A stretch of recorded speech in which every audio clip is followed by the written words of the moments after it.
Okay, so good morning once again. और कल हम लोगों ने जितना पढ़ा था उसके आगे पढ़ने जा रहे हैं, और हम लोग अभी फॉलो कर रहे हैं प्रीति अरोरा वाली बुक को।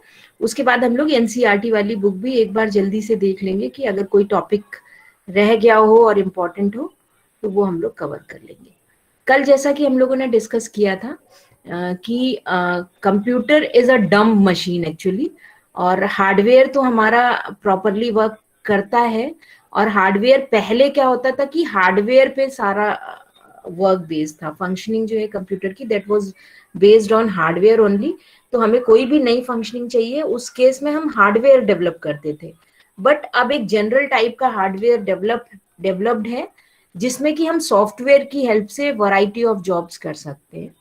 तो इसलिए क्योंकि हमें पता है कि कंप्यूटर अपने आप कुछ भी सोच नहीं सकता, and it is not able to take decisions on its own, इसलिए हमें प्रोग्राम्स की जरूरत पड़ती है, और you can say set of instruction की जरूरत पड़ती है जो हार्डवेयर को इंस्ट्रक्शंस प्रोवाइड करते हैं कि क्या काम कैसे करना है। तो एग्जैक्टली क्योंकि हम लोग ये देख चुके हैं कि हम लोग के पास डिफरेंट कैटेगरीज के सॉफ्टवेयर है। कुछ सॉफ्टवेयर हमें नए सॉफ्टवेयर बनाने की फैसिलिटी देते हैं, और हम जो नए सॉफ्टवेयर बनाएंगे वो किस टाइप के सॉफ्टवेयर होंगे ये भी हम लोगों ने कल डिस्कस कर लिया था। दो तरह के सॉफ्टवेयर हमारे पास हैं, system software and application software. System software के केस में हमारे पास अगेन दो कैटेगरी हैं। One is you can say operating system, and second is you can say language processor. Language processor की हेल्प से हम नए प्रोग्राम्स बना पाते हैं, हम नए सॉफ्टवेयर डेवलप कर पाते हैं। और उसमें डिफरेंट टाइप के हमारे पास सॉफ्टवेयर हैं जो कि हमारी लैंग्वेज को, हाई लेवल लैंग्वेज को ट्रांसलेट करते हैं कंप्यूटर के अंडरस्टैंडेबल फॉर्म में। अब जो सॉफ्टवेयर जिससे हम लोग वर्क करते हैं, एप्लीकेशन सॉफ्टवेयर, हमारी यूज के अकॉर्डिंग अलग अलग टाइप के सॉफ्टवेयर हैं। इसमें भी कुछ सॉफ्टवेयर ऐसे हैं जो मार्केट में अवेलेबल हैं, and some softwares are not available readymade in the market. तो उन सॉफ्टवेयर्स को हम लोग डेवलप करते हैं, या हम लोग किसी की हेल्प से उन्हें डेवलप करवाते हैं। तो ये जो सॉफ्टवेयर हैं जिनको हमें डेवलप करने की जरूरत पड़ती है, इनको हम कहते हैं tailor made, because these softwares are not available in the market. तो दैट मीन्स अपने इस सेशन में या अपने 11th के सिलेबस में तुम लोग जो सॉफ्टवेयर पढ़ोगे वो तुम्हारा होगा टेलर मेड सॉफ्टवेयर।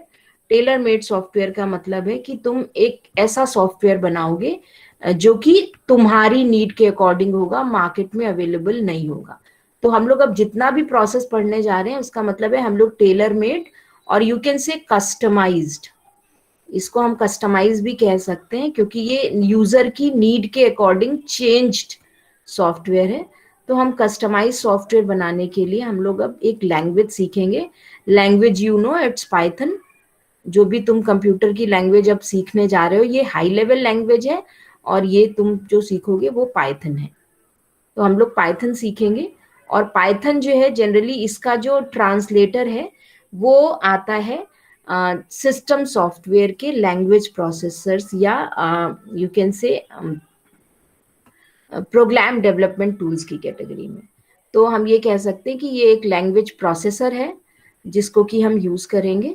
और यू कैन से Python is a language, but इसको कन्वर्ट करने के लिए हमारे पास डिफरेंट टाइप के लैंग्वेज प्रोसेसर्स हैं, हम उनको यूज करेंगे। लाइक हम लोगों ने उस दिन क्लास में भी डिस्कस किया था स्कूल में। एक तो हमारे पास पाइथन की आईडीएलई है, इसको हम यूज कर सकते हैं।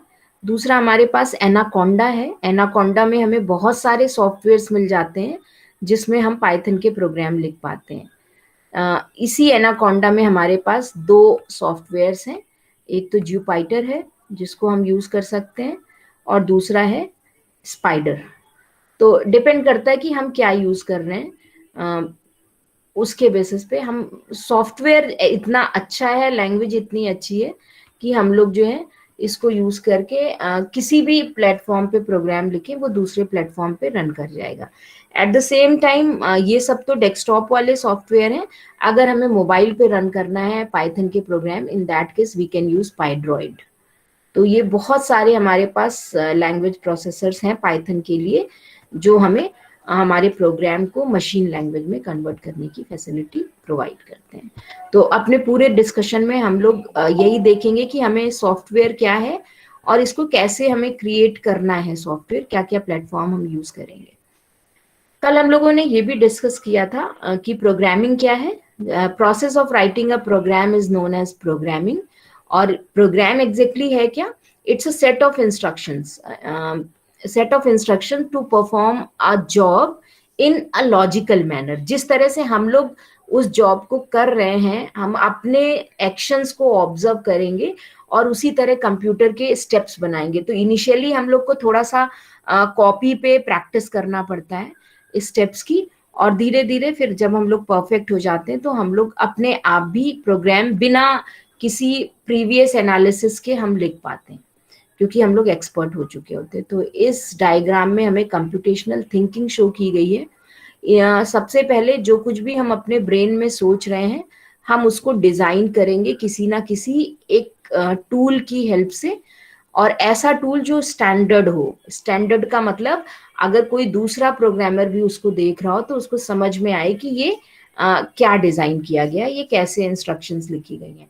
और उस डिजाइनिंग के बाद फिर हम अब किसी भी प्रोग्रामिंग लैंग्वेज में उसको ट्रांसलेट कर देंगे, जिसको कि हम कहेंगे कोडिंग हम कर रहे हैं। तो सबसे पहले तो हमें अपनी जो थिंकिंग है, जो भी हम ब्रेन में सोचते हैं, उसको ऑब्जर्व करना है। उसको ऑब्जर्व करके हमें एक डिजाइन क्रिएट करना है, एंड आफ्टर दैट उस डिजाइन को हमें कोड में कन्वर्ट कर देना है। ये पूरा प्रोसेस हम फॉलो करेंगे अपने प्रोग्रामिंग में। प्रोग्रामिंग के लिए लैंग्वेज हम लोग यूज कर रहे हैं पाइथन। सबको पता है कि पाइथन जो है वो एक हाई लेवल लैंग्वेज है। इसकी हेल्प से हम लोग कंप्यूटर के नए प्रोग्राम्स डेवलप कर सकते हैं। और आजकल ये लैंग्वेज जो है वो मोस्ट पॉपुलर, यू कैन से, सबसे ज़्यादा डिमांडिंग लैंग्वेज है, क्योंकि ये यूज़र फ्रेंडली है। बहुत जल्दी ही यूज़र इसको सीख के अपने सॉफ्टवेयर्स क्रिएट कर सकता है। और इसका नाम पाइथन क्यों पड़ा, ये भी कल हम लोगों ने देख लिया था। एक जो इसके इन्वेंटर हैं वो सर गाइडो वॉन रेसम। इनका उस समय टीवी पे एक बहुत अच्छा कॉमेडी शो आता था बीबीसी पे, जिसका नाम था flying circus. Monty's Python flying circus, ये नाम था इस शो का। और जो कि इनका फेवरेट शो था, तो उन्होंने जब अपनी लैंग्वेज डेवलप की तो उन्होंने इसी शो के नाम पे इसका नाम पाइथन रखा, क्योंकि उनका फेवरेट शो था और उन्हें उस समय यही नाम समझ में आ रहा था अपनी लैंग्वेज का। And at the same time ये भी कहा जाता है कि क्योंकि पाइथन के जितने भी सॉफ्टवेयर्स हैं वो रेप्टाइल फैमिली को उसी के नेम को लेके, मतलब पाइथन है, एनाकोंडा है और स्पाइडर है, इस तरह की चीजें इन नेम में यूज हो रही हैं। तो ये नेम उन्होंने कुछ, क्योंकि बहुत ही फ्लेक्सिबल लैंग्वेज है, इसलिए उन्होंने रेप्टाइल्स की बॉडी को देखते हुए, उनके एक्शंस को देखते हुए इसका नाम उन्हीं के बेसिस पे पाइथन रखा होगा। और बहुत ही सिंपल और हाईली फ्लेक्सिबल ये लैंग्वेज है। मतलब अभी जब तुम लोग यूज करोगे तो देखोगे बहुत ही इजीली तुम लोग सब कुछ इसमें कर पा रहे हो और सब चीज बहुत आसानी से समझ में आएगी। जबकि दूसरी प्रोग्रामिंग लैंग्वेज में प्रोग्राम का स्ट्रक्चर समझना ही बहुत मुश्किल हो जाता है। तो यहाँ पे ऐसा कुछ नहीं है, बहुत ही इजीली तुम लोग अपने प्रोग्राम्स लिख पाओगे। फीचर्स ऑफ पाइथन की बात करें तो सबसे पहली चीज, it's very easy to understand. बहुत ही इजी है। अभी हम तुम लोग को एक दो कमांड्स बताएंगे और तुम लोग उनको बहुत जल्दी सीख जाओगे। तो तुम्हें भी समझ में आएगा कि अगर अटेंशन पे कर रहे हो, अगर ध्यान से सुन रहे हो, तो कुछ भी डिफिकल्ट नहीं है, आराम से तुम उसको यूज कर पाओगे। एक्सप्रेसिव है, इसका मतलब है जो भी कोड लिखे हैं अगर उनको एक बार हम देखें तो हमें समझ में आ जाएगा कि ये कोड एग्जैक्टली कर क्या रहा है। Free and open source means it is available free of cost and open source है, सोर्स कोड अवेलेबल है। मतलब ये जो लैंग्वेज का सॉफ्टवेयर है, ये जिस भी तरह से लिखा गया है हमें वो सोर्स कोड भी अवेलेबल है। और ऑनलाइन जो पाइथन की कम्युनिटी है, हम उसमें खुद को ऐड करके, अगर हमें अच्छी प्रोग्रामिंग आती है तो हम इस सॉफ्टवेयर को और भी इम्प्रूव कर सकते हैं जो पाइथन के लिए अवेलेबल है। That's why it is open source. और ऑनलाइन ही डेवलप हो रही है, बहुत सारी कम्युनिटीज हैं, वो अपने आप ही इसमें अपग्रेडेशन करती रहती हैं। हाई लेवल है, हमें पता है हाई लेवल लैंग्वेज क्या होती है, ऐसी कंप्यूटर लैंग्वेज जिसमें हम मैथ्स के कुछ सिंबल्स, इंग्लिश के अल्फ़ाबेट्स और कुछ वर्ड्स प्लस कुछ ग्रामर रूल्स यूज कर लेंगे, उन लैंग्वेजेस को हम हाई लेवल लैंग्वेज कहते हैं। तो ये जो पाइथन है ये हाई लेवल लैंग्वेज की कैटेगरी में है। पोर्टेबल है, पोर्टेबल का मतलब है पाइथन का प्रोग्राम अगर हमने एक ऑपरेटिंग सिस्टम में या एक पर्टिकुलर हार्डवेयर के लिए लिखा है तो that can work on a different platform. Platform का मतलब है हार्डवेयर और सॉफ्टवेयर, मतलब दूसरे ऑपरेटिंग सिस्टम पे भी वर्क कर जाएगा और दूसरे मशीन पे भी वर्क कर पाएगा। लाइक हम लोग देखें जो प्रोग्राम हम लोग डेस्कटॉप या लैपटॉप पे लिखते हैं वही सेम प्रोग्राम हमारे मोबाइल पे भी चल जाता है, जबकि मोबाइल में ऑपरेटिंग सिस्टम एंड्रॉयड है और हमारे डेस्कटॉप पे जो है हम लोग विंडोज या लाइनक्स या यूनिक्स ऐसा यूज कर रहे हैं। तो किसी भी ऑपरेटिंग सिस्टम में हमने पाइथन का प्रोग्राम लिखा है दैट इज पोर्टेबल। पोर्टेबल का मतलब है दूसरे प्लेटफॉर्म पे विदाउट मेकिंग एनी चेंजेस हम अपना सॉफ्टवेयर जो प्रोग्राम लिख रहे हैं वो रन कर पाते हैं।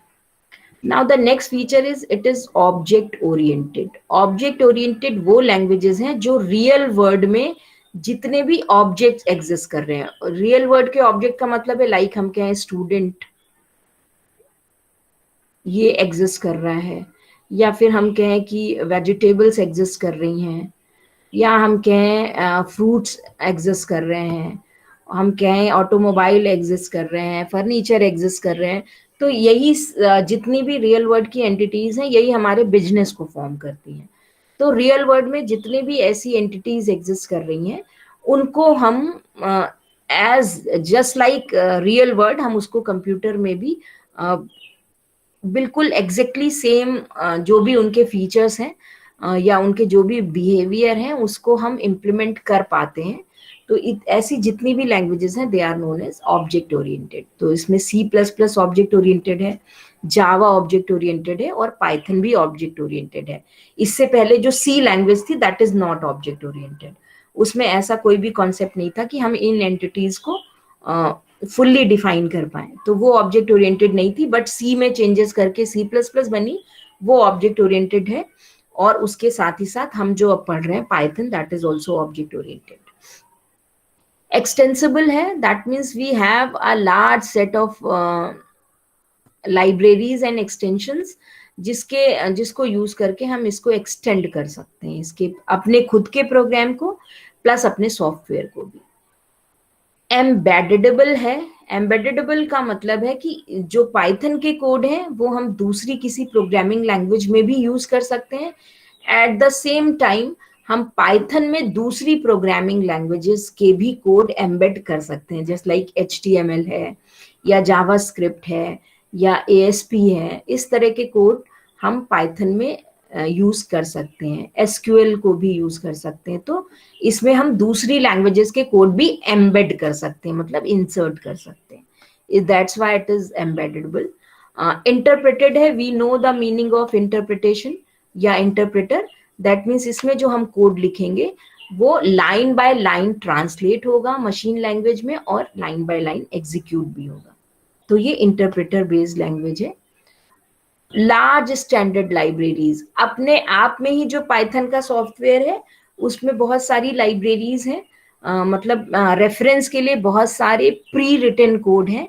तो हमें बहुत ज्यादा कोडिंग नहीं लिखनी पड़ती है, हम लाइब्रेरी से कोड को यूज कर लेते हैं, उसको अपने प्रोग्राम में लेके आ जाते हैं और जितना नेसेसरी है उतना हम लिखते हैं। दैट्स वाई ये यूजर फ्रेंडली भी है और इजी भी है। Plus at the same time हम और भी लाइब्रेरीज हैं जो डेली डेवलप हो रही हैं उनको भी हम अपने पाइथन के सॉफ्टवेयर में इंक्लूड कर सकते हैं।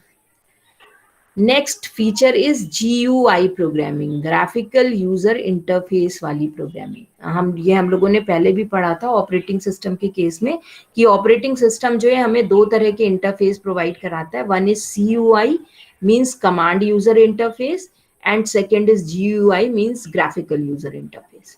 तो पाइथन को यूज करके हम दोनों ही तरह के प्रोग्राम डेवलप कर सकते हैं।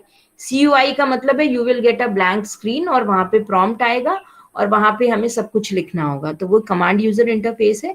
ग्राफिकल यूजर इंटरफेस का मतलब है इस तरह से हमें अलग अलग टैब्स मिलेंगी और इन टैब्स में हमारे पास मेन्यूज होंगे, हमारे पास ये इस तरह से आइकन्स होंगे, तो हम वो आइकन को क्लिक करके कोई भी फैसिलिटी वहां से यूज कर लेंगे। तो इस तरह की जो चीजें हैं ये हमारी आती हैं GUI में, ग्राफिकल यूजर इंटरफेस में। तो यहाँ पे इजीली हम लोग ग्राफिकल यूजर इंटरफेस को के प्रोग्राम्स बना सकते हैं, मतलब हम लोग मेन्यूज और इस तरह की विंडो जैसी स्क्रीन्स भी बना सकते हैं। दिस इज डायनेमिकली टाइप्ड, इसका मतलब है कि जब भी हम डिफाइन कर रहे हैं कोई भी चीज, जब भी हम मेमोरी रिजर्व कर रहे हैं, एक्चुअल में हम लोग जब भी अपना प्रोग्राम लिखेंगे तो बहुत सारी चीजें हम कंप्यूटर की मेमोरी में स्टोर करेंगे।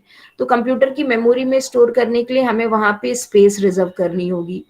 उस स्पेस को हमें कोई ना कोई नेम प्रोवाइड करना होगा, उस स्पेस में हम कुछ ना कुछ स्टोर करेंगे।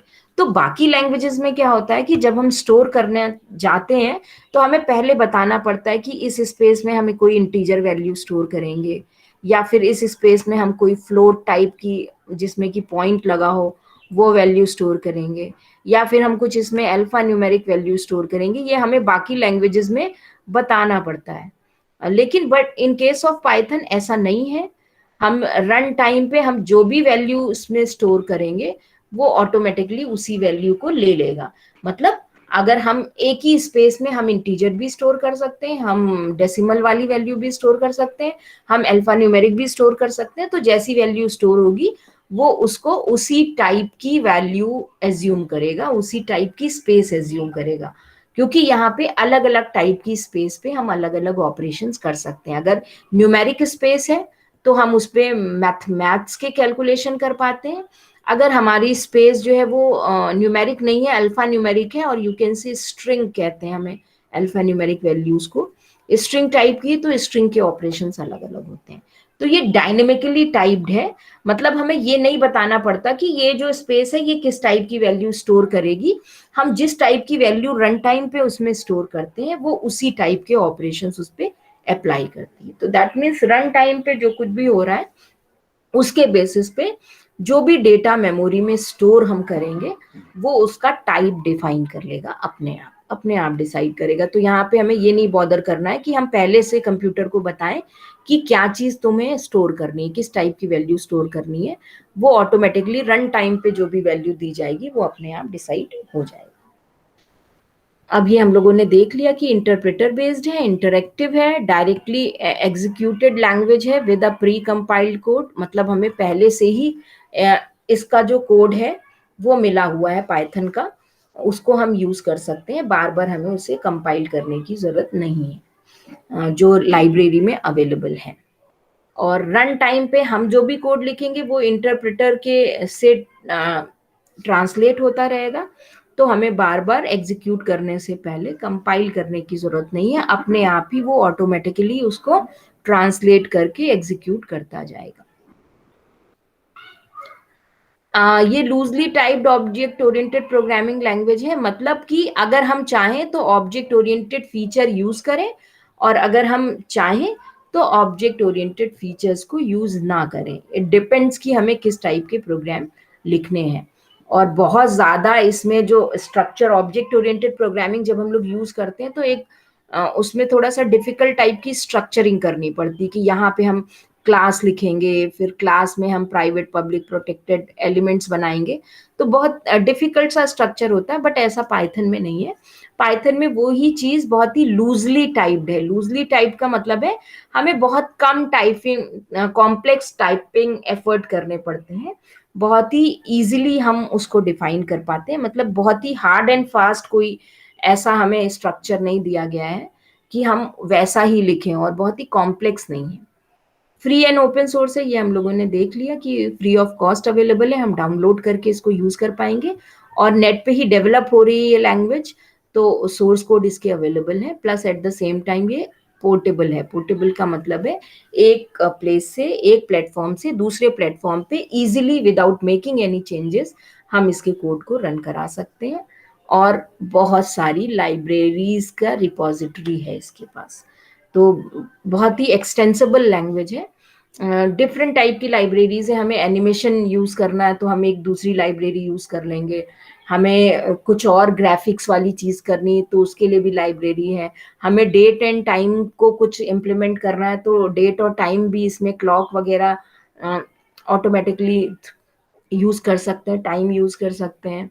हमें सिंपल से प्रोग्राम चाहिए तो हमें कोई लाइब्रेरी नहीं चाहिए, लेकिन हमें विंडो चाहिए तो हम विंडो और डायलॉग बॉक्सेस चाहिए तो हमारे पास उसके लिए भी, मतलब हर चीज के लिए अलग अलग लाइब्रेरीज हैं। हम उनको यूज करके अपने प्रोग्राम्स को और अट्रैक्टिव और यूजफुल बना सकते हैं। तो बहुत सारी अनलिमिटेड लाइब्रेरीज हैं यहाँ पे।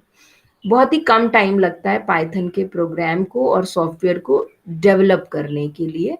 और बाकी लैंग्वेजेस के कंपैरिजन में ये 3 to 5 टाइम शॉर्टर है।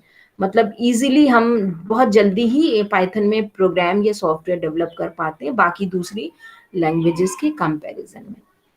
क्यों? क्योंकि इसमें पहले से ही बिल्ट इन बहुत सारे प्रोग्राम्स हैं। इसमें डेटा टाइप्स का जो कॉन्सेप्ट है वो बहुत ज़्यादा कॉम्प्लिकेटेड नहीं है, तो हमें वो सारा डिफाइन करने की ज़रूरत नहीं पड़ती। हम लोग इजीली अपना डेटा जो भी स्टोर करते हैं वो अपने आप उसको इंटरप्रेट कर लेता है कि ये किस टाइप का डेटा होगा। तो बहुत सारी चीज़ें प्रोग्रामर को लिखने की ही ज़रूरत नहीं पड़ती है। एक्सटेंडेबल है, बहुत ही एफिशिएंट है। टाइम का बहुत ज़्यादा वेस्टेज नहीं है कि हमें बहुत सारी चीज़ें लिखनी पड़ रही हैं। काफ़ी सारी चीज़ें इसमें ऑटोमेटिक हैं, तो उसकी हमें ज़रूरत नहीं है। ग्राफिकल यूज़र इंटरफेस को सपोर्ट करती है, तो इसका मतलब है कि यूज़र जो इसको यूज़ कर रहा है उसके लिए ये यूज़र फ्रेंडली है, क्योंकि उसे जो इंटरफेस मिलेगा वो ग्राफिकल टाइप का है। उसमें आइकन्स बने हैं, उसमें मेन्यू बने हैं, बस सेलेक्ट करना है, क्लिक करना है, या वहाँ पे बॉक्सेस बने हैं, बॉक्सेस के पास लिखा है कि बॉक्स में क्या एंटर करना है। तो बहुत इजीली जो है वो यूजर इसको समझ पाता है, जो इसमें बनाए सॉफ्टवेयर को यूज करेगा। प्लस जो मेमोरी ये यूज करता है रैम की, तो वो कलेक्शन भी इसका इजी है। मतलब मेमोरी में जो चीजें स्टोर हो रही हैं उसका मैनेजमेंट बहुत अच्छा है in case of Python. Easily compatible है बाकी लैंग्वेजेस से। अगर हमें बाकी लैंग्वेजेस आती हैं सी, सी प्लस प्लस या जावा, तो हम इजीली पाइथन समझ सकते हैं। और अगर हमें पाइथन समझ में आती है तो थोड़ा सा स्टडी करके हम सी, सी प्लस प्लस और जावा के कोड भी लिख सकते हैं। तो ये बेटर है कि हमें कोई भी एक लैंग्वेज आ रही होगी तो हम दूसरी लैंग्वेज के कोड थोड़ा सा बस फॉर्मेट देखना पड़ेगा कि कैसा लिख, किस स्ट्रक्चर को फॉलो करके लिखते हैं, हम लिख पाएंगे। दोनों तरह की लैंग्वेज है, साइंटिफिक भी है और नॉन साइंटिफिक भी है। तो हम लोग खुद अगर प्रोग्रामिंग देखेंगे तो हम देखेंगे कि हम लोग फिजिक्स और बाकी जो मैथ्स के प्रोग्राम्स हैं वो भी कर पाते हैं। Even at the same time हम अकाउंट्स और बिजनेस के देखें तो वो प्रोग्राम भी कर पाते हैं। तो यहाँ पे ये जो लैंग्वेज है ये हमें साइंटिफिक और नॉन साइंटिफिक दोनों टाइप की प्रोग्रामिंग को करने में हेल्प प्रोवाइड करती है। तो इस हिसाब से हम देखें तो बहुत ही अच्छी लैंग्वेज है, यूजर फ्रेंडली है, ग्राफिकल यूजर इंटरफेस यूज हो रहा है, बहुत ही रिच लाइब्रेरी है, इजी टू अंडरस्टैंड है। तो ये बहुत सारे इसके फीचर्स हैं। इस वजह से पाइथन आजकल बहुत ही फ्रीक्वेंटली यूज हो रही है। और इवन लोग हार्डली, अगर तुम 1 महीना स्टडी कर लो बहुत अच्छे से तो you can develop a full fledge software in Python. तो बहुत ही इजी लैंग्वेज है। अब एडवांटेजेस देखें तो अभी जो चीजें हमने डिस्कस की ये वही सारी चीजें एडवांटेजेस में भी लिखी हैं। जो इसके फीचर्स थे, पहली चीज ये प्लेटफॉर्म इंडिपेंडेंट है। प्लेटफॉर्म इंडिपेंडेंट का सिंपल सा मीनिंग है क्रॉस प्लेटफॉर्म है। क्रॉस प्लेटफॉर्म का मीनिंग है कि ये विंडोज पे भी चल जाती है, लाइनक्स और यूनिक्स पे भी चल जाएंगे इसके कोड, मैक ओएस पे भी चल जाएंगे, मतलब एप्पल वाले सिस्टम पे भी चलेंगे, मैकिन्टोश पे भी चलेंगे, लाइनक्स और यूनिक्स पे भी चलेंगे, विंडोज पे भी चलेंगे, and at the same time देखा होगा मोबाइल पे भी चल रहे हैं, मतलब एंड्रॉयड पे भी चल रहे हैं। तो इसलिए हम इसको कहते हैं कि ये प्लेटफॉर्म इंडिपेंडेंट है और पोर्टेबल है। पोर्टेबल का मतलब है एक प्लेटफॉर्म से दूसरे प्लेटफॉर्म पे विदाउट मेकिंग एनी चेंजेस हम अपने लैंग्वेज को ले जा सकते हैं। ये इसका पहला एडवांटेज है। रीडेबिलिटी है, मतलब प्रोग्राम इतना क्लियर और सिंपल होगा, इतना कंसाइज होगा, इंग्लिश के वर्ड्स होंगे तो हमें इजीली समझ में आएगा कि क्या लिखा गया है। जो नॉन प्रोग्रामर्स भी हैं उनको भी इजीली समझ में आ जाएगा कि इस प्रोग्राम में लिखा क्या गया है। तो रीडेबिलिटी बहुत अच्छी है इसकी। ऑब्जेक्ट ओरिएंटेड है, मतलब रियल वर्ल्ड के जो ऑब्जेक्ट्स हैं उनको इजीली हम लोग इंटरप्रेट करके डेवलप कर सकते हैं पाइथन में। हायर प्रोडक्टिविटी है इसकी, बाकी लैंग्वेजेस के कंपैरिजन में अगर हम देखें तो बहुत ही कम कोड हमको लिखना पड़ता है, और लाइब्रेरीज से हम कोड यूज कर लेते हैं और बहुत ही अच्छा सा प्रोग्राम हम लोग लिख पाते हैं सी प्लस प्लस और जावा के कंपैरिजन में। वहां पे हमें कोडिंग बहुत ज्यादा खुद करनी पड़ती है, बट यहाँ पे क्योंकि बहुत सारी चीजें प्री इनबिल्ट हैं, पहले से बनी हुई हैं, तो सिर्फ हमें उन्हें यूज करना होता है। बहुत ज्यादा कोड हमें नहीं लिखना पड़ता है, हमें स्मॉल कोड में हमारा काम चल जाता है। लेस लर्निंग टाइम, क्योंकि सिंपल है, शॉर्टर कोड है, तो लेस टाइम में ही हम लोग सीख पाते हैं लैंग्वेज को। ग्राफिकल यूजर इंटरफेस की प्रोग्रामिंग है, मतलब इसको यूज करके हम लोग विंडो, जैसा हम लोग विंडोज वाला सिस्टम अपना देख रहे हैं कि इसमें विंडो बन के आती है, मेन्यू बन के आते हैं, बटन्स बन के आते हैं, तो यहाँ पे भी हम लोग पाइथन को यूज करके सेम ऐसा ही विंडो बना सकते हैं। तो बाकी सी या सी प्लस प्लस में देखें तो उसमें कमांड यूजर इंटरफेस होता है, बहुत ज्यादा ग्राफिक्स नहीं यूज कर पाते, लेकिन यहाँ पे हम लोग ग्राफिकल यूजर इंटरफेस बना सकते हैं। एम्पल अवेलेबिलिटी ऑफ लाइब्रेरीज, बहुत ज़्यादा ही लाइब्रेरीज अवेलेबल हैं। कुछ तो पाइथन के साथ ही हैं जो बिल्ट इन है, और कुछ हम लोग एक्सटर्नल लाइब्रेरीज भी यहाँ पे यूज कर पाते हैं, क्योंकि डे बाय डे लाइब्रेरीज या मॉड्यूल्स बनते जा रहे हैं पाइथन के।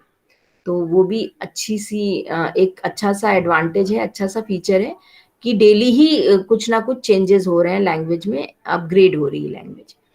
सिंटेक्स हाइलाइटिंग का भी इसके एडिटर में फैसिलिटी है। हम जो कुछ भी लिखेंगे वो अपने आप कलर अपने आप चेंज करता है, कि एरर मैसेज है तो उसका कलर अपने आप होगा, इनपुट मैसेज का अलग होगा। जितने भी कीवर्ड्स हैं जो पाइथन में अभी हम सिखाएंगे, जो रिजर्व है पाइथन में जिससे जो भी काम होता है, तो वो अलग अलग कलर से वहाँ पे हाईलाइट करके देता है हमारा जो एडिटर है, जिसमें जिस भी सॉफ्टवेयर में हम प्रोग्राम लिख रहे होंगे। एडवांटेजेस हैं, बट एडवांटेजेस के साथ साथ कुछ डिसएडवांटेजेस और you can say some limitations are also there. Speed slower है सी और सी प्लस प्लस के कंपैरिजन में। स्पीड उन लैंग्वेजेस में यू कैन से स्लो होती है जो इंटरप्रेटर बेस्ड होती हैं, क्योंकि उसमें हर बार ट्रांसलेशन होता है जब प्रोग्राम एग्जीक्यूट होता है, तो इसलिए पाइथन जो है वो थोड़ी सी स्लो है सी और सी प्लस प्लस के कंपैरिजन में।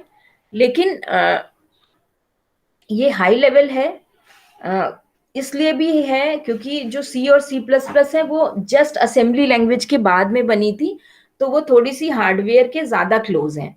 लेकिन Python it's a fully high level language, तो सी और सी प्लस प्लस के कंपैरिजन में ये हार्डवेयर के उतना क्लोज नहीं है, बट प्रोग्रामिंग इससे आराम से हो जाती है क्योंकि हम इनबिल्ट कोड लिखते हैं। तो थोड़ा सा स्पीड कम है बाकी लैंग्वेजेस के कंपैरिजन में।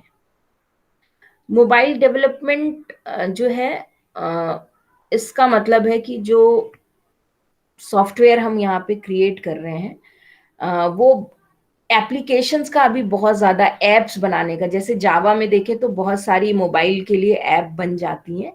पाइथन अभी उतनी स्ट्रांग नहीं हो पाई है कि ये मोबाइल सॉफ्टवेयर डेवलपमेंट के लिए हमें बहुत अच्छे कोड लिखने की फैसिलिटी दे, बट धीरे धीरे अपग्रेड हो रही है।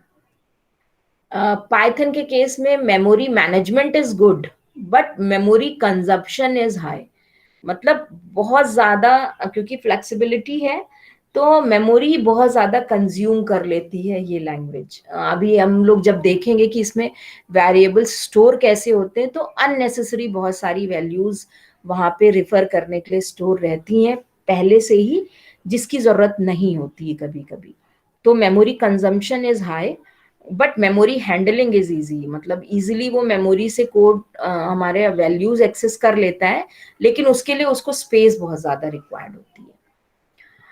एक और लिमिटेशन है डेटाबेस एक्सेस की। पाइथन अभी तक बाकी जो लैंग्वेजेस हैं उनके पास डेटाबेस कनेक्टिविटी के लिए बहुत सारे इंटरमीडिएट सॉफ्टवेयर्स होते हैं, तो वो अलग अलग टाइप के डेटाबेस को एक्सेस कर पाते हैं।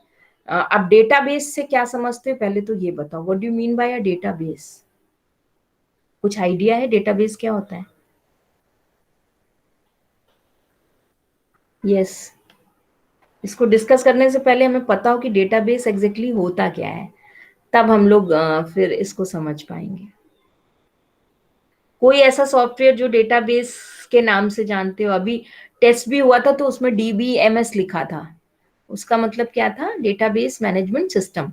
तो जैसे हम लोग ये सॉफ्टवेयर डेवलप कर रहे हैं, सॉफ्टवेयर में हम लोग इंस्ट्रक्शंस लिखते हैं बहुत सारी, लेकिन सॉफ्टवेयर का जो डेटा है, लाइक हम लोग बात कर रहे हैं रेलवे रिजर्वेशन वाले सिस्टम की, तो रेलवे में हम लोगों ने देखा होगा कि हम लोग जब टिकट शायद बुक, जहाँ पर सारी डेटा कलेक्ट होता है उसे डेटाबेस यस, बोलते हैं। Very good. तो रेलवे में हम लोग, एक तो काउंटर होता है, काउंटर पे एक यूजर बैठा होगा, और वो एक फॉर्म उसके आगे खुल के आता है, और वो उस फॉर्म पे डेटा एंटर करता रहता है, मतलब टिकट बुक करना है, इतनी सीट्स अवेलेबल हैं, वो यहाँ पे डेटा एंटर करता है। ये डेटा जाके उसी के कंप्यूटर पे सेव नहीं होता है, ये कहीं पे सर्वर पे जाके सेव होता है। सर्वर पे इसलिए जाके सेव होता है कि इस सेम डेटा को दूसरे काउंटर वाले भी एक्सेस कर रहे होते हैं, सबको अपडेटेड डेटा चाहिए। मान लो इसने एक टिकट बुक कर दिया, तो यहाँ पे जो पर्सन है उसके में भी वो दिखना चाहिए, दूसरा पर्सन दूसरे काउंटर पे उसके में भी रिफ्लेक्ट होना चाहिए, अदरवाइज प्रॉब्लम्स क्रिएट होंगी कि एक सीट 4 जगह रिजर्व हो गई जबकि ट्रेन में एक ही सीट बची थी अब। तो इसलिए एक हम सेंट्रलाइज प्लेस यूज करते हैं जहां पे सारा डेटा स्टोर हो, और हर एक काउंटर पे जहाँ पे डेटा वो यूज हो रहा है सबको सेम अपडेटेड डेटा मिले। तो इसको स्टोर करने के लिए हमें एक स्पेशल टाइप के सॉफ्टवेयर की जरूरत होती है, जिसको हम कहते हैं डेटाबेस मैनेजमेंट सिस्टम।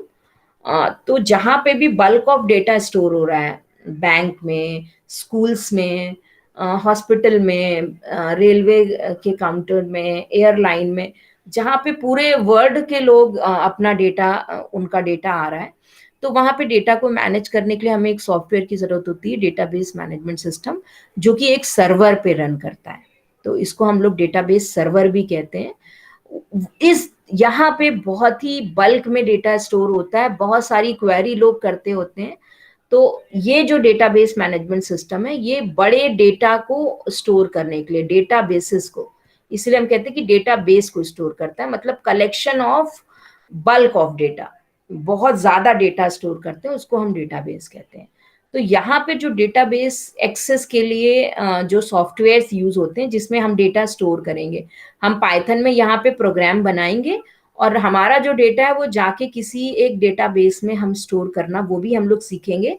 तो वो जो कनेक्टिविटी है डेटाबेस और पाइथन के बीच की, वो जो कनेक्टिविटी है वो थोड़ी सी अंडर डेवलप्ड है अभी पाइथन के केस में, मतलब बहुत ज्यादा जो हैवी डेटाबेसेस हैं अभी उनसे इंटरेक्ट नहीं कर पाता।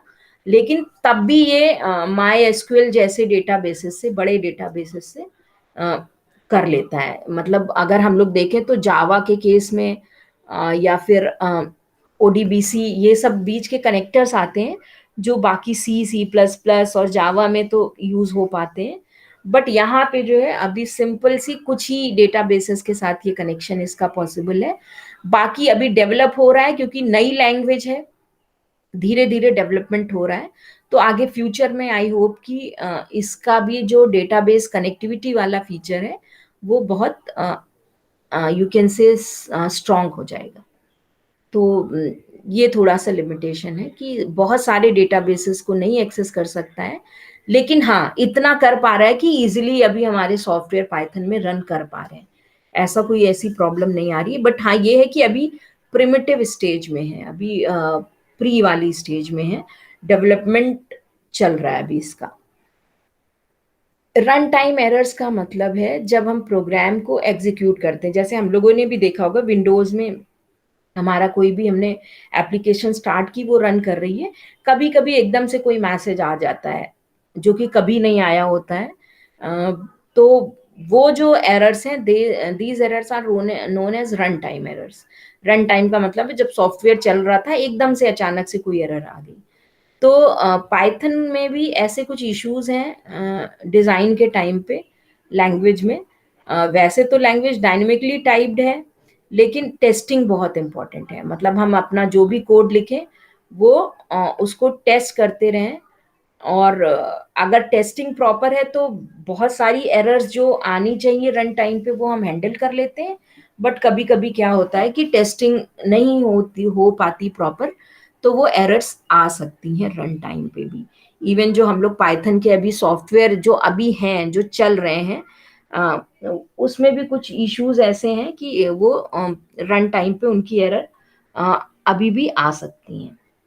ओके, तो ये तो बात हुई कि पाइथन के एडवांटेजेस और डिसएडवांटेजेस क्या हैं। अ, अब हम लोग बात करेंगे कि हम लोग इस लैंग्वेज को यूज कैसे करेंगे, क्योंकि हम लोग सीधे प्रोग्रामिंग पे जाएंगे। तो हम लोग प्रोग्रामिंग करेंगे कैसे, कहाँ पे करेंगे, ये भी हमें जानना जरूरी है। तो बहुत सारे प्लेटफॉर्म है, इसकी हम पहले भी बात कर चुके हैं। उन्हीं प्लेटफॉर्म्स को देख लेते हैं कि हम लोग कहाँ कहाँ से सॉफ्टवेयर ला सकते हैं पाइथन के, जिस पे कि हम वर्क करेंगे। तो सबसे पहला जो पाइथन का सॉफ्टवेयर जो मोस्टली यूज हो रहा है, वो सॉफ्टवेयर है हमारा पाइथन का आईडीएलई। पाइथन 3.6.5 ये तो बहुत पुराना वर्जन हो गया है। इससे भी लेटेस्ट वर्जन 3.9 और 10 आ गए हैं अब। करना क्या है, हमें पाइथन डॉट ये ORG ओपन करना है। ठीक है, तो अब ये जो ओपन हमें करना है, हम डायरेक्ट यहाँ पे URL लिख के बता दे रहे हैं। तुम यहाँ से ओपन कर सकते हो। तुम सिंपल क्या लिखोगे, python.org, इतना लिखोगे तुम। और चाहो तो स्लैश डाउनलोड्स भी लगा दो, तो डायरेक्ट तुम्हें डाउनलोड्स पे लेके जाएगा। और वहां से तुम इसका कोई भी एक सॉफ्टवेयर जो तुम्हें यूज में आता है, तुम उसको डाउनलोड कर सकते हो। तो यहाँ पे देखो लेटेस्ट वर्जन पाइथन 3.10 दिया हुआ है, तुम इसको डायरेक्ट डाउनलोड कर सकते हो। तुम्हारे पास विंडोज, लाइनक्स, मैक सबके लिए इंटरफेसेस हैं। तुम इसके पुराना वर्जन चाहो, क्योंकि कभी कभी पुराना वर्जन इज बेटर। नया वर्जन तो डेवलप होके आया होता है तो उसमें टेस्टिंग प्रॉपर नहीं हुई होती, लेकिन पुराना बहुत पहले से यूज हो रहा होता है तो वो फुल्ली डेवलप्ड होता है। तो इट्स योर चॉइस कि तुम किस वर्जन पे वर्क करो। वैसे तो लेटेस्ट पे ही करना चाहिए। अब तुम्हारे पास यहाँ पे भी ऑप्शन है 32 बिट सॉफ्टवेयर का और 64 बिट सॉफ्टवेयर का। तो ये तुम्हें अपने सिस्टम से डिसाइड करना होगा कि तुम्हारा सिस्टम कितने बिट का है। उसके लिए तुम जो सिंपली अपने कंप्यूटर पे जाओ और यहाँ पे राइट क्लिक करके इसकी प्रॉपर्टीज पे जाओगे, और प्रॉपर्टीज पे जाके तुम देखोगे तो यहाँ पे तुम्हें दिखा देगा कि तुम्हारा ऑपरेटिंग सिस्टम कितने बिट का है। ये मेरे सिस्टम में ये 32 बिट का ऑपरेटिंग सिस्टम है, तो हम 32 बिट के ही सॉफ्टवेयर इसमें यूज कर पाएंगे। तो हम अगर पाइथन यूज करेंगे तो हम 32 बिट वाला सॉफ्टवेयर डाउनलोड करेंगे। बट अगर तुम्हारा ये ऑपरेटिंग सिस्टम 64 बिट का है, उस केस में तुम 32 बिट वाला सॉफ्टवेयर भी यूज कर सकते हो और 64 बिट वाला सॉफ्टवेयर भी यूज कर सकते हो। तो तुम्हें कुछ नहीं करना है, तुम्हें सिंपली इंस्टॉलर को डाउनलोड कर लेना है, जो भी वर्जन तुम यूज करना चाहते हो, और उसको तुम लोग इंस्टॉल करोगे। तो इंस्टॉल करने के लिए सिंपली एक विजार्ड आता है, उसमें हमें नेक्स्ट नेक्स्ट नेक्स्ट नेक्स्ट करते जाना होता है और वो इजीली इंस्टॉल हो जाता है। लेकिन जब भी तुम पाइथन आईडीई इंस्टॉल करो तो उसमें एक फर्स्ट स्क्रीन में ही ऑप्शन आता है, ऐड पाइथन टू पाथ। ये ऑप्शन आता है, दो चेक बॉक्सेस बने होते हैं, उसमें एक लिखा होता है add Python to path. Add Python to path का मतलब है कि जो तुम्हारा विंडोज में यहाँ पे कंट्रोल पैनल में बहुत सारे सॉफ्टवेयर हैं, तो जब तुम दूसरे सॉफ्टवेयर को इसके साथ कनेक्ट करते हो तो इसका पाथ विंडोज में एक जगह स्टोर होता है, एक वेरिएबल होता है, वहां पे स्टोर होता है। तो वहां पे ये ऑटोमेटिकली ऐड कर देता है, मतलब दूसरे सॉफ्टवेयर भी तुम इसके थ्रू एक्सेस फिर कर पाते हो। तो तुम्हें वो पाथ में इसको ऐड कराना पड़ता है। एक बस वो चेक बॉक्स को चेक करना ध्यान में रखना है, बाकी सब नेक्स्ट नेक्स्ट करते जाना है, ऑटोमेटिकली ये इंस्टॉल हो जाएगा। अभी हम फिलहाल अगर इंस्टॉल भी करते हैं तो मेरे केस में यहाँ पे इंस्टॉल्ड है। ये अभी हमने डाउनलोड पे क्लिक किया है, ये डाउनलोड होगा, और डाउनलोड होने के बाद हमें इसकी EXE मिल जाती है। तो EXE मिल जाएगी तो हम इसको फिर फोल्डर हम ओपन कर लेते हैं और यहाँ पे हमें इसकी EXE मिलेगी। हम सिंपल क्लिक करके उसको इंस्टॉल कर सकते हैं। अभी ये हो रहा है डाउनलोड।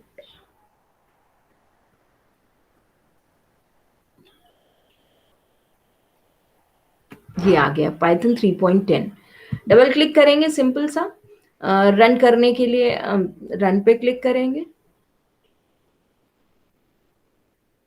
और मेरे में क्योंकि ये जो सिस्टम है इसमें ऑलरेडी जो है वो इंस्टॉल्ड है, और ये देखो यहाँ कह रहा है कि विंडोज सर्वर 2012 होना चाहिए। तो ये तुम्हारा जो ऑपरेटिंग सिस्टम है उस पे भी बेस्ड है कि कौन से सॉफ्टवेयर के लिए तुम्हारे पास विंडोज का कौन सा ओएस होना चाहिए।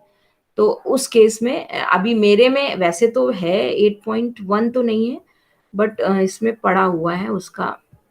तो ये तुम लोग देख लेना कि कौन से सॉफ्टवेयर पे चलेगा। इट्स बेटर कि तुम लोग 3.8 या उससे पुराना वर्जन अगर आइडियली यूज करते हो तो यूज करो। पहला ऑप्शन पाइथन आइडियली का है, मेरे पास पाइथन आइडियली स्टोर है। अब इसमें ये है आइडियली पाइथन 3.7 है मेरे में, 32 बिट का है। इसको अगर हम ओपन करते हैं तो हमारी स्क्रीन आ जाएगी, वो हम दिखा देते हैं। इस तरह की स्क्रीन आएगी तुम्हारे पास। फाइल मेन्यू है, यहाँ पे नई फाइल ओपन करने का ये सारे ऑप्शंस हैं। एडिट मेन्यू है, वही रीडू अंडू फाइंड रिप्लेस वाले ऑप्शन है। तो यहाँ पे सिंपली से हम अपनी कमांड हम लिखते जाएंगे, और वो लाइक हमने कमांड लिखा प्रिंट। प्रिंट एक कमांड है जो कि हमें प्रिंटिंग की फैसिलिटी देती है, मतलब आउटपुट स्क्रीन पे कुछ भी डिस्प्ले करना है तो इस तरह से ये हमें हेल्प भी प्रोवाइड करता है कि हमें पहले कोई वैल्यू देनी है, फिर सेपरेटर देना है, फिर एंड हम दे सकते हैं। तो ये हेल्प भी प्रोवाइड करेगा हमें। अभी सिंपल हम यहाँ वेलकम लिख रहे हैं।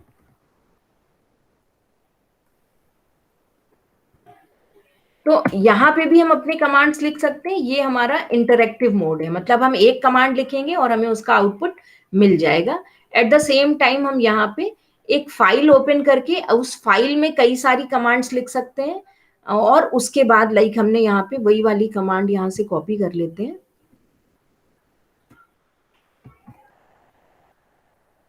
और इसी में हम इसको कई कई सारी एक साथ अगर तुम्हें कमांड चाहिए तो हमने वो एक साथ यहाँ पे लिख दी, और उसके बाद हमने फाइल को सेव किया। कुछ भी हम इसका नाम दे देंगे, सपोज हमने टी टी टी फिलहाल नाम दे दिया है इसका, और ये यहाँ पे ऑटोमेटिकली वो डॉट पाई एक्सटेंशन लगा लेगा। जितनी भी फाइल्स हैं उसमें डॉट पी वाई, ये देखो इसी से पता चलता है कि ये पाइथन की फाइल है। तो अपने आप वो पाइथन फाइल्स यहाँ लिखा है, इसका मतलब पाई एक्सटेंशन लगा लेगा। और अब हम इसको हमें रन करना है तो we have run menu, run कर सकते हैं या फिर F5 प्रेस कर सकते हैं। तो हम डायरेक्ट यहाँ पे F5 की प्रेस कर रहे हैं, तो उसने वो ग्रुप ऑफ कमांड्स एक साथ कर दी। तो दो मोड है यहाँ पे। वन इज इंटरेक्टिव मोड, जिसमें हम एक कमांड लिखेंगे, एंटर करेंगे और हमें फौरन उसका रिजल्ट मिल जाएगा। And the second is script mode. ये जो सेकेंड मोड है this is known as script. Script mode में हम एक फाइल ओपन करेंगे, उसमें अपनी सारी कमांड्स लिखेंगे और F5 प्रेस करके फिर उसको रन करा देंगे। फाइल को हमें सेव करना पड़ेगा। तो पाइथन आइडियली में अगर हम वर्क कर रहे हैं तो उस केस में इस तरह का हमें इंटरफेस मिल रहा है आइडियली के केस में। तो यहाँ पे तुम्हें ये दिया भी हुआ है। अब यहाँ पे एक बात आती है कि what is the full form of IDLE. तो आईडीएलई का फुल फॉर्म भी समझ लो तो तुम्हें समझ में आ जाएगा कि ये कैसा सॉफ्टवेयर है। आइडियली का मतलब है इंटीग्रेटेड डेवलपमेंट लर्निंग एनवायरनमेंट। थोड़ा सा इंक्रीज कर दे रहे फॉन्ट साइज। अब अगर हम इसके अलग अलग वर्ड्स देखें ध्यान से, पहला है इंटीग्रेटेड। इंटीग्रेटेड का मतलब क्या होता है, कुछ आइडिया? इंग्लिश का वर्ड है।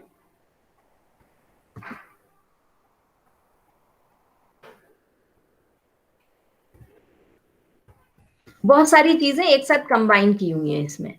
तो एक ही प्लेस पे हमें एडिटर भी मिल जाता है जिसमें कोड लिखेंगे, कंपाइल करने के लिए, या इंटरप्रेटर भी मिल जाता है। यहीं पे हम बहुत सारे ऑब्जेक्ट्स भी डिफाइन कर सकते हैं। तो एक ही प्लेस पे हमें बहुत सारे डेवलपमेंट के टूल्स मिले हुए हैं, उसको हम कहते हैं इंटीग्रेटेड डेवलपमेंट। लर्निंग के लिए यूज हो रहा है, हम यहाँ पे सीख रहे हैं। और एनवायरमेंट का मतलब है जो तुम्हें यहाँ पे एक यू कैन से एक पूरी स्पेस मिली हुई है जिसमें कि तुम अपना लर्निंग कर पा रहे हो पाइथन की। तो आइडियली का फुल फॉर्म ये है। कहीं कहीं पे आईडीई यूज होता है, मतलब आईडीई लिखा होता है। तो आईडीई का मतलब होता है इंटीग्रेटेड डेवलपमेंट एनवायरनमेंट ओनली, वहां पे एल नहीं लिखा होता है। तो ये पाइथन आईडीएलई है, मतलब इंटीग्रेटेड डेवलपमेंट लर्निंग एनवायरनमेंट तुम्हें मिला हुआ है यहाँ पे।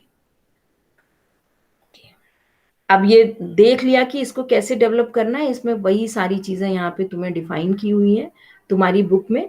टाइपिंग कहाँ पे करनी, ये तुम्हें प्रॉम्प्ट मिलेगा, प्रॉम्प्ट पे तुम टाइपिंग करोगे, और टाइप करने के बाद जैसे ही तुम एंटर की प्रेस करोगे, that means your command is over, तो कंप्यूटर तुम्हें आउटपुट दिखाएगा।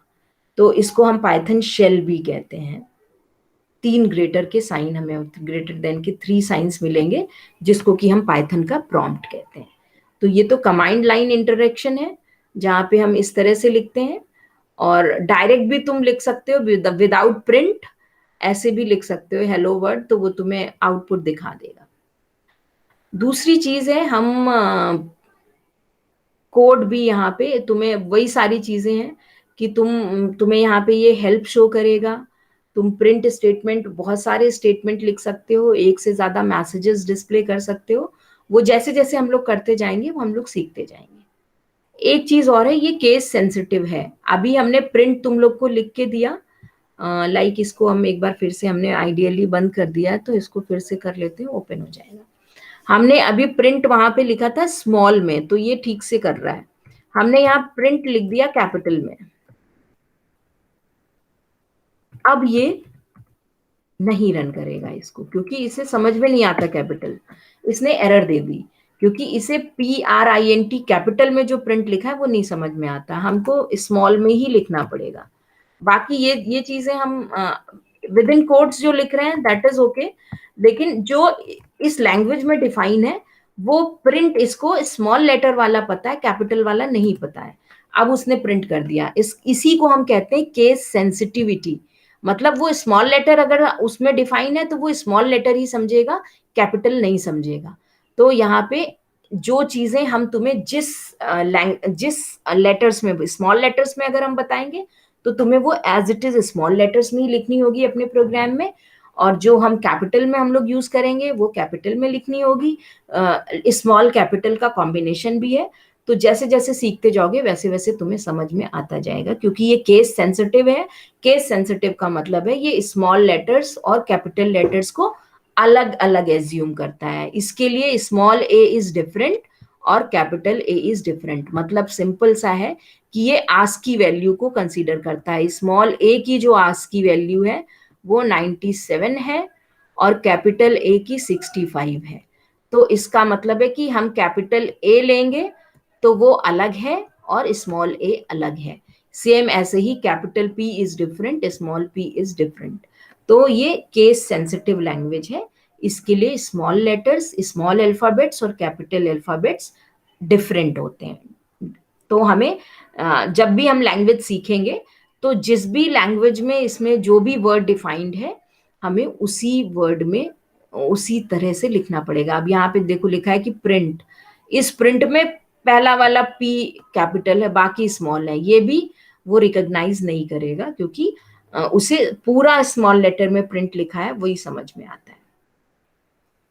तो इस तरह से हम यहाँ पे प्रिंट स्टेटमेंट के थ्रू बहुत सारा कैलकुलेशन कर सकते हैं। सिंपल सा अभी फिलहाल प्रिंट स्टेटमेंट अगर हम यूज करें तो मैथ्स के कुछ भी एक्सप्रेशन को लिख के ये कैलकुलेशन हमें डिस्प्ले कर देगा। तो ये तो आइडियली की बात है। अभी प्रिंट वाला हम लोग एक दो स्टेटमेंट देख भी लेंगे, उसके बाद हम लोग ये प्रिंट स्टेटमेंट पढ़ेंगे। इसके साथ ही साथ ये तो हम लोग ने पाइथन आइडियली देखा, और भी सॉफ्टवेयर्स हैं यहाँ पे जो कि और बेटर हमें लगते हैं पाइथन आइडियली से। तो वो हम तुम्हें, एक हमने एनाकोंडा की बात की थी, एनाकोंडा में ही एक जुपिटर आता है। मुझे ये इंटरफेस बेटर लगता है आइडियली से, क्योंकि मैम इस, स्पाइडर पे भी पाइथन रन करती है ना? हाँ पाइड्रॉइड पे भी रन करती है। अभी वो भी हम तुम्हें मोबाइल वाला भी अभी दिखा देते हैं, मोबाइल से ज्वाइन करके। तो आज हम लोग बात कर रहे हैं प्लेटफॉर्म्स की। तुम्हें जो भी प्लेटफॉर्म अवेलेबल हो, तुम जिसको ज्यादा कन्वीनियंट समझ रहे हो, जिस पे तुम्हें ज्यादा बेटर लग रहा हो, तुम उसको यूज करना। तो वो बेटर है। मतलब कोड, सेम कोड सब पे चल जाएगा। ये हमारा खुला जुपिटर। आप जुपिटर का अगर इंटरफेस देखें तो interface is little bit different.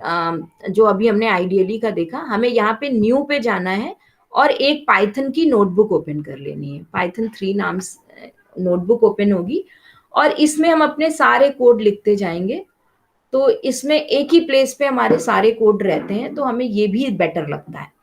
Like ये हमने स्टार्ट किया, अब यहाँ पे हमें सिर्फ यहाँ पे कोड लिखना है, हमने लिखा प्रिंट और वेलकम, और यहाँ पे सेम कॉपी पेस्ट भी तुम आराम से कर सकते हो। एंटर की प्रेस करेंगे तो लाइन चेंज होगी,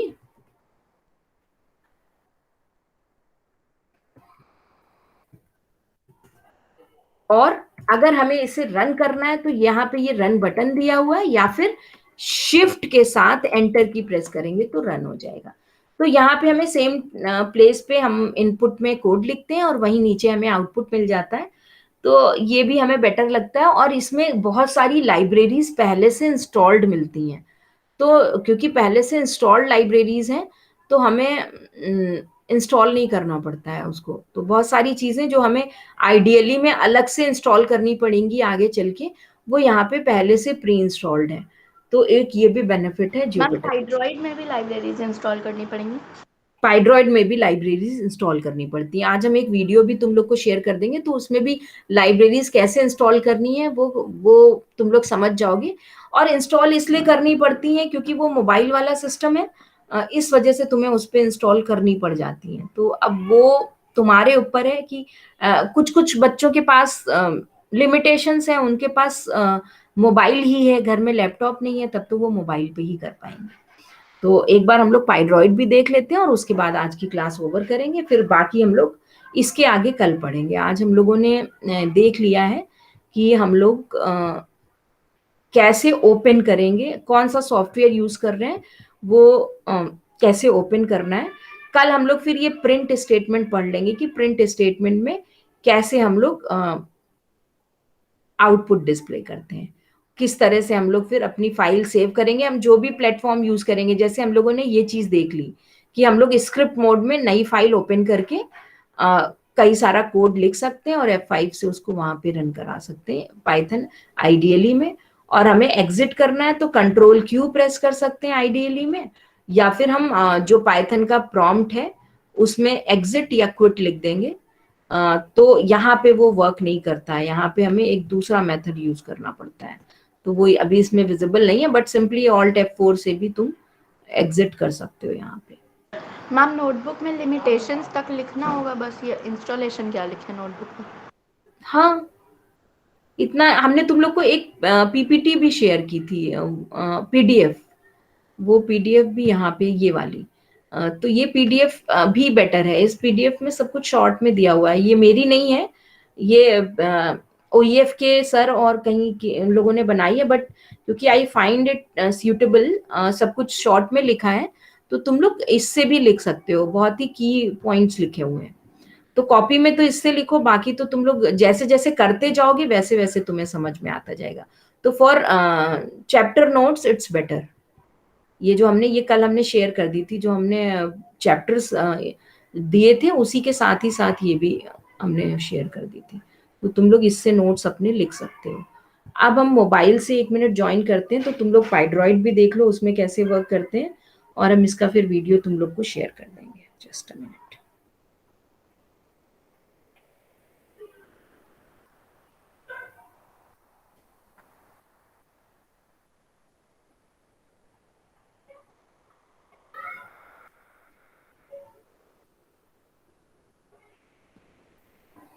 यहाँ से प्रेजेंटेशन ऑफ किया हमने, और हम मोबाइल स्क्रीन अब शेयर कर रहे हैं।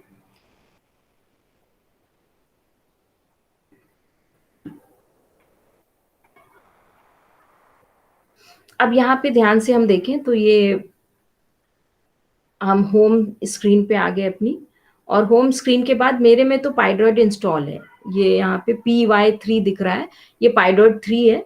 तुम लोग इंस्टॉल करोगे तो सबसे पहले प्ले स्टोर पे जाओगे, और प्ले स्टोर पे यहाँ पे जाके तुम लोग लिखोगे पाइड्रॉइड, तो ऑटोमेटिकली ये पाइड्रॉइड 3 आईडी फॉर पाइथन दिखा रहा है, और मेरे में ओपन के लिए आ रहा है क्योंकि ये ऑलरेडी इंस्टॉल्ड है। तुम लोग के लिए इंस्टॉल, तुम लोग में इंस्टॉल आएगा, तो तुम लोग क्लिक करके उसको इंस्टॉल कर लोगे, और इंस्टॉल करने के बाद ओपन करोगे इसको। तो जब तुम ओपन करोगे, यहाँ से डायरेक्ट भी ओपन कर सकते हैं, या फिर अगर आइकन देखो कैसा आता है, तो ये PY3 ये वाला जो आइकन है, ये पाइड्रॉइड 3 का आइकन है। सिंपली मोबाइल पे तुम इसको ओपन कर लोगे, ये तुम्हारा पाइथन का इंटरफेस मिल जाएगा। लाइब्रेरीज अगर तुम्हें यहाँ पे इंस्टॉल करनी है तो यहाँ पे ये PIP पिप लिखा हुआ है, ये वाला, ये जो ऑप्शन है, इस पे तुम क्लिक करोगे तो यहाँ पे तुम्हें लाइब्रेरी का सिंपल सा नाम लिख के इंस्टॉल करना होता है। मेरे में लाइब्रेरीज अभी हैं बहुत सारी, और तुम लोग को जो लाइब्रेरीज चाहिए होंगी हम तुम्हें वीडियो भेज देंगे, तो तुम लोग वो लाइब्रेरी भी यहाँ पे इंस्टॉल कर लोगे। तो मोबाइल पे ये बहुत आराम से चलता है, मतलब जितना तुम्हारे यूज का है वो सब कुछ तुम मोबाइल पे कर सकते हो, तुम्हें ऐसा कोई लैपटॉप और डेस्कटॉप की जरूरत नहीं पड़ेगी। ओल्ड फाइल ओपन करने के लिए यहाँ पे ये जो फोल्डर टाइप का बटन बना है, ये वाला, ये फाइल टूल्स वाला ऑप्शन है। यहाँ पे हम क्लिक करते हैं तो पुरानी फाइल्स ओपन कर सकते हैं, नई फाइल ओपन कर सकते हैं, अपनी फाइल सेव कर सकते हैं। रिसेंट फाइल्स पे भी हमें, जो हमने अभी तक कोई अपनी कोई फाइल ओपन की होगी वो फाइल हमें यहाँ दिख जाती है। तो इस तरह से हम पुरानी फाइल ओपन कर सकते हैं। न्यू पे क्लिक करेंगे, नई फाइल आ जाएगी। हमें कुछ भी यहाँ पे टाइप करना है तो यहाँ पे नीचे कीबोर्ड हमें मिलता ही है, प्लस यहाँ पे ये एक हमें रिबन मिला हुआ है, ये देखो ये जो मूव कर रहा है ब्लू कलर का, इसमें सारे सिंबल्स होते हैं। तो हम सिंबल्स यहाँ से भी यूज कर सकते हैं, डायरेक्ट एक्सेस करके।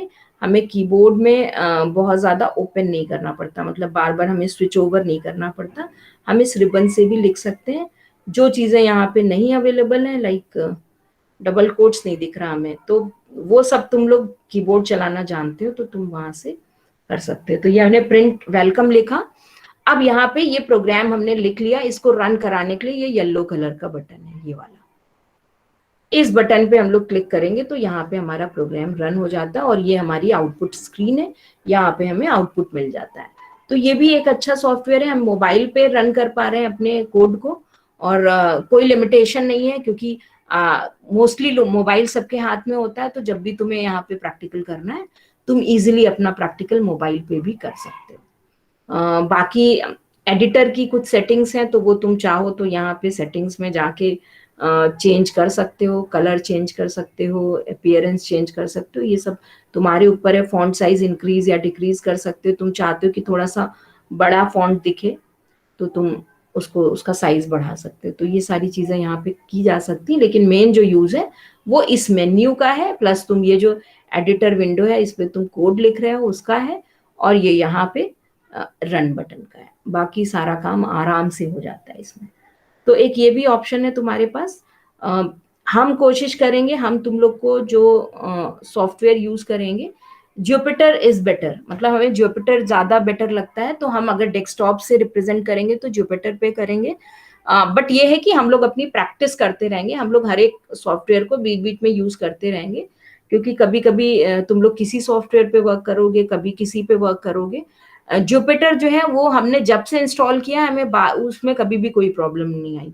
बट पाइथन आइडियली में कई बार प्रॉब्लम्स आती हैं, मतलब कभी उसकी कोई EXE नहीं चल रही है, कभी कुछ प्रॉब्लम आ रही है, तो ये थोड़ा सा आइडियली में प्रॉब्लम आती है। इसलिए हमें जुपिटर बेटर लगता है, अलग से कोई लाइब्रेरी नहीं इंस्टॉल करनी है।